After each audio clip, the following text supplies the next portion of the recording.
എല്ലാവർക്കും നമസ്കാരം. ഞാൻ സരിതാ മഹേശ്വരൻ. ഇന്ന് ശ്രീകൃഷ്ണവിലാസ മഹാകാവ്യത്തിൻ്റെ 10ാമത്തെ അധ്യായത്തിലെ 127, 128 എന്നീ 2 ശ്ലോകങ്ങൾ നമുക്ക് പഠിക്കാം. കവി ഈ 2 ശ്ലോകങ്ങളിലും ഉപജാതി വൃത്തമാണ് ഉപയോഗിച്ചിരിക്കുന്നത്.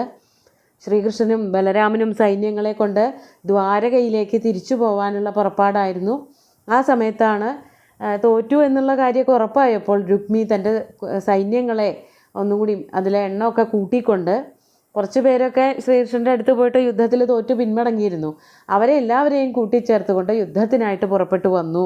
അപ്പോൾ അച്ഛൻ ശാസിച്ചു, നീ ഇങ്ങനെ വിചാരിക്കരുത്, ശ്രീകൃഷ്ണനെ സാധാരണക്കാരനായിട്ടുള്ളൊരു മനുഷ്യനായിട്ട് വിചാരിക്കരുത് എന്നൊക്കെ പറഞ്ഞുവെങ്കിലും രുക്മി അതൊന്നും ചെവികൊള്ളാതെ, അച്ഛൻ പറയണതൊന്നും കേൾക്കാതെ യുദ്ധത്തിനായിട്ട് വന്നു എന്നുള്ളതാണ് പറയണത്.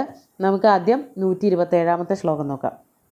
അനുദ്രുതാസ്തേന മദോദ്ധതേന സേനാഭരാക്രാന്തമഹീതലേന യദുപ്രവീരാ സമരം ദിശന്ത ശനൈ ശനൈ ശൗരി സമീപമീയു. ആദ്യം പദച്ഛേദം പറയാം. അനുദ്രുതാഹ തേന മദോദ്ധതേന സേനാഭരാക്രാന്തമഹീതലേന യദുപ്രവീരാഹ സമരം ദിശന്ത ശനൈഹി ശനൈഹി ശൗരി സമീപം ഈയു. ഭീഷ്മക മഹാരാജാവ് പറയണതൊന്നും കേൾക്കാതെ രുക്മി സൈന്യങ്ങളെയും കൊണ്ട് യുദ്ധത്തിനായിട്ട് പുറപ്പെട്ടു വന്നപ്പോൾ എന്താണ് സംഭവിച്ചതെന്ന് പറയാണ്. സേനാഭര ആക്രാന്തമഹീതലേന. സേനാഭരം എന്ന് പറഞ്ഞാൽ സൈന്യത്തിൻ്റെ ഒരു വ്യാപ്തി, കുറേ അധികം സൈന്യങ്ങളുണ്ട്. രുക്മിയുടെ കയ്യിൽ വലിയൊരു പട തന്നെയുണ്ട്, യുദ്ധത്തിനായിട്ട് തയ്യാറായി നിൽക്കുന്നൊരു പട. അവരെ മുഴുവനും തന്നെ കൊണ്ടുവരുന്നവനായിട്ടുള്ള രുക്മി. അതാണ് സേനായാഹ ഭരേണ, സൈന്യത്തിൻ്റെ ഭാരം കൊണ്ട് ആക്രാന്തമായ വ്യാപിച്ചു നിൽക്കുന്നതായ ഭൂമി. അപ്പോൾ ആ ഭൂമിയിൽ മുഴുവനും രുക്മിയുടെ സൈന്യം, ഇവർ കാണാവുന്ന സ്ഥലത്തൊക്കെ രുക്മിയുടെ സൈന്യം ഇങ്ങനെ വ്യാപിച്ചു നിൽക്കുകയാണ്. അതാണ് സേനാഭരാക്രാന്ത മഹീതലേന. ആ മഹീതലം മുഴുവനും തൻ്റെ സൈന്യങ്ങളാൽ വ്യാപിച്ചു നിൽക്കുന്നു എന്ന് മനസ്സിലാക്കിയത് കൊണ്ട് തന്നെ മദോദ്ധതേന, അഹങ്കാരം വർദ്ധിച്ചവനായിട്ടുള്ള രുക്മിയാൽ. ഇവിടെ രുക്മിയുടെ കാര്യമാണ് പറയണത്. വ്യാഖ്യാനത്തിൽ അതുപോലെ ശ്ലോകത്തിൽ ചെറിയൊരു അക്ഷരത്തിൻ്റെ ഒരു പെശക് കാണാനുണ്ട്. അത് ടൈപ്പ് ചെയ്യുമ്പോൾ വരുന്നൊരു തെറ്റാണ്. അനുദ്രത എന്നാണ് ശ്ലോകത്തിൽ കാണിക്കുന്നത്. അത് അനുദ്രത അല്ല, അനുദ്രുത എന്നാണ്. പിന്നാലെ ചെന്നപ്പോൾ എന്നർത്ഥമാണ്. അതുപോലെ ഇവിടെ അർത്ഥം വ്യാഖ്യാനിച്ചതിൽ ബലരാമൻ്റെ ഒരു യാത്രയെ പറ്റിയിട്ടാണ്, ബലരാമൻ്റെ മതത്തെ പറ്റിയിട്ടാണ് പറയണത്. ബലരാമനല്ല, ഈ സന്ദർഭത്തിൽ രുക്മിയെ പറ്റിയിട്ടാണ് പറഞ്ഞു വരുന്നത്. ബലരാമൻ്റെ പോക്ക് ആദ്യം വർണ്ണിച്ചു കഴിഞ്ഞതാണ്. ഇപ്പോൾ അഹങ്കാരത്തോടു കൂടിയിട്ട് ശ്രീകൃഷ്ണൻ്റെ അടുത്തേക്ക് പോണത് രുക്മിയാണ്. മദോദ്ധതേന തേന, മതം വർദ്ധിച്ചു വന്നവനായ അവനാൽ, രുക്മിയാൽ. അനുദ്രുതാ, പിന്നാലെ ചെല്ലപ്പെട്ടവരായ. അതായത് ശ്രീകൃഷ്ണനും ബലരാമനും സൈന്യങ്ങളെ കൊണ്ട് തിരിച്ച് ദ്വാരകയിലേക്ക് പോയിക്കൊണ്ടിരിക്കുകയായിരുന്നു. ആ സമയത്ത് അവരുടെ പിന്നാലെ ചെന്നവരെ ആക്രമിക്കുകയാണ് രുക്മി ചെയ്തത്. അതാണ് അനുദ്രുതാഹ സമരം ദിശന്ത യദുപ്രവീരാഹ.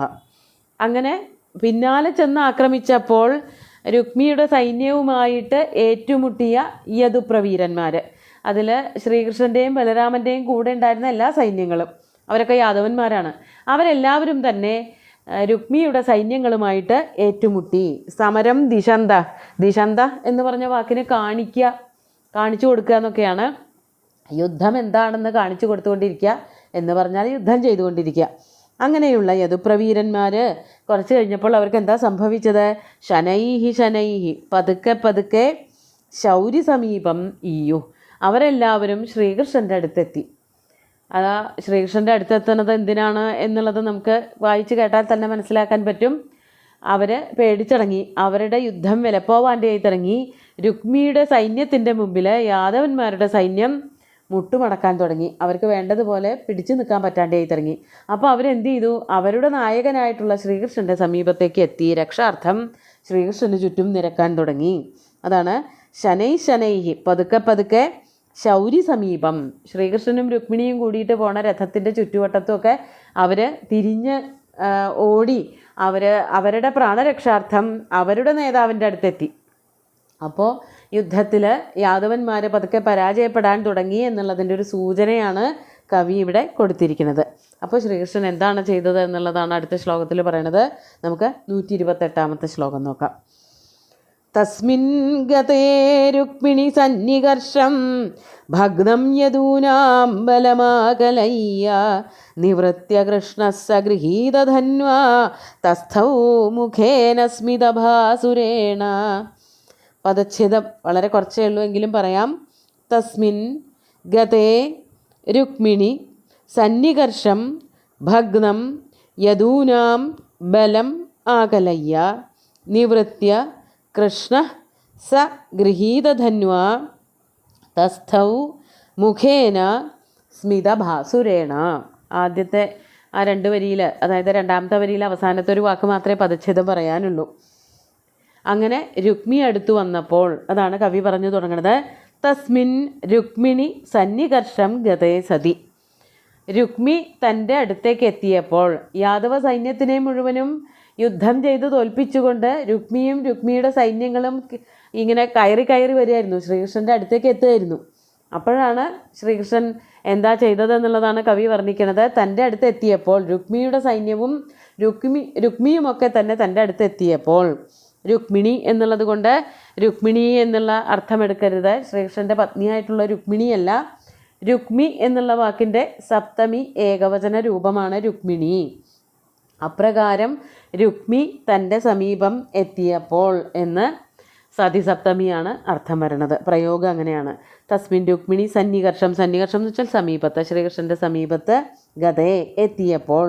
മാത്രമല്ല രുക്മി സമീപത്ത് എത്തി എന്നുള്ളത് കൊണ്ട് മാത്രമല്ല, പിന്നെ എന്തും കൂടി ഉണ്ടായി. യദൂനാം ബലം ഭഗ്നം ആകലയ്യ. തൻ്റെ കൂട്ടുകാർ യാദവന്മാരെ യുദ്ധത്തിനായിട്ട് അണിനിരന്നവരുണ്ടായിരുന്നല്ലോ, അവരുടെ ബലം, അവരുടെ ചങ്കൂറ്റം, അവരുടെ ശക്തി അതെല്ലാം ചോർന്നുപോയി. ഭഗ്നം ആകലയ്യ, അതായത് രുക്മിയുടെ സൈന്യത്തിൻ്റെ ആക്രമണം അത്ര കണ്ട് ശക്തമായിരുന്നു. മാത്രമല്ല അവർ കുറേ നേരമായി ഇവരോടൊക്കെ യുദ്ധം ചെയ്തുകൊണ്ടിരിക്കുകയാണ്. അപ്പോൾ അവർക്ക് സ്വാഭാവികമായിട്ടൊരു ക്ഷീണമൊക്കെ ഉണ്ടാവും. ആ ക്ഷീണം കൊണ്ടും രുക്മിയുടെ കടന്നാക്രമണങ്ങളെ കൊണ്ടും തോറ്റുപോയതായ യാദവ സൈന്യം ശ്രീകൃഷ്ണന് ചുറ്റും നിരന്നപ്പോൾ അതൊക്കെ കൂടി കണ്ടിട്ട് ശ്രീകൃഷ്ണൻ എന്താണ് ചെയ്തത്? ഗൃഹീതധന്വാ സകൃഷ്ണ. ആ കൃഷ്ണൻ, അതായത് ദ്വാരകയിലേക്ക് പോയിക്കൊണ്ടിരിക്കുകയായിരുന്നു കൃഷ്ണൻ. ആ കൃഷ്ണൻ എന്താണ് ചെയ്തത്? ഗൃഹീതധന്വ, യുദ്ധമൊന്നും ചെയ്യേണ്ട, മതിയാക്കി. അതായത് ശിശുപാലൻ തുടങ്ങിയിട്ടുള്ള ആൾക്കാരൊക്കെ തോറ്റു, അവരൊക്കെ പേടിച്ചോടി. ബാക്കിയുള്ള സൈന്യങ്ങളെയും കൊണ്ട് ശ്രീകൃഷ്ണൻ തിരിച്ചു പോരുമായിരുന്നു. ഇനി യുദ്ധമൊന്നും ചെയ്യേണ്ടി വരില്ല എന്ന് വിചാരിച്ചിട്ട് താഴെ വച്ചതായിട്ടുള്ള അമ്പും വില്ലും അത് വേഗം തന്നെ കടന്നെടുത്തു. അതാണ് ഗൃഹീതധന്വ. അമ്പും വില്ലും കയ്യിലെടുത്തിട്ട് ആ കൃഷ്ണൻ നിവൃത്യ, പിന്നാക്കം തിരിഞ്ഞിട്ട്, അതായത് ദ്വാരകയിലേക്ക് പോണ ആള് രുക്മി തൻ്റെ അടുത്ത് എത്തിയെന്ന് മനസ്സിലാക്കിയിട്ട് പിന്നാക്കം അങ്ങോട്ട് തിരിഞ്ഞു. അതാണ് നിവൃത്യ. സ്മിതഭാസുരേണ മുഖേന തസ്ഥൗ. സ്മിതഭാസുരേണ, സ്മിതം എന്ന് വെച്ചാൽ മന്ദഹാസം, മന്ദഹാസം കൊണ്ട് ശോഭിക്കുന്നതായ, ഭാസുരേണ ശോഭിക്കുന്നതായ, മുഖേന മുഖത്തോടു കൂടിയിട്ട് അങ്ങനെ നിന്നു. തസ്ഥൗ, തൻ്റെ ഭാര്യ സഹോദരനാണല്ലോ, സ്യാലനാണ്, അളിയനാണ്. ആ ആളാണ് ഇപ്പോൾ തനിക്ക് നേരെ യുദ്ധത്തിനായിട്ട് പുറപ്പെട്ട് വന്നിരിക്കുന്നത്.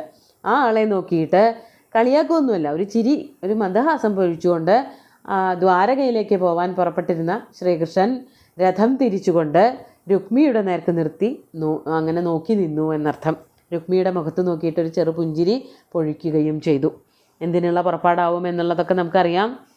അപ്പോൾ രുക്മി എന്തൊക്കെയാണ് ചെയ്തത് എന്നുള്ളത് അടുത്ത ശ്ലോകത്തിലാണ് പറയണത്.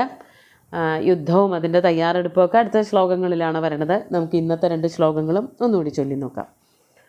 അനുദ്രുതാസ്തേന മദോദ്ധതേന സേനാഭരാക്രാന്തമഹീതലേന യദുപ്രവീരാ സമരം ദിശന്ത ശനൈഃ ശനൈഃ ശൗരി സമീപമീയു. തസ്മിൻ ഗതേ രുക്മിണി സന്നികർഷം ഭഗ്നം യദൂനാം ബലമാകലയ്യ നിവൃത്യ കൃഷ്ണഃ സഗൃഹീതധന്വാ തസ്ഥൗ മുഖേന സ്മിതഭാസുരേണ. നീ എന്തിനാണ് എന്നോട് യുദ്ധം ചെയ്യാൻ വരണത് എന്നുള്ളൊരു വ്യംഗ്യ അർത്ഥമൊക്കെ ആ ഒരു ചിരിയിൽ നമുക്ക് കാണാൻ പറ്റും.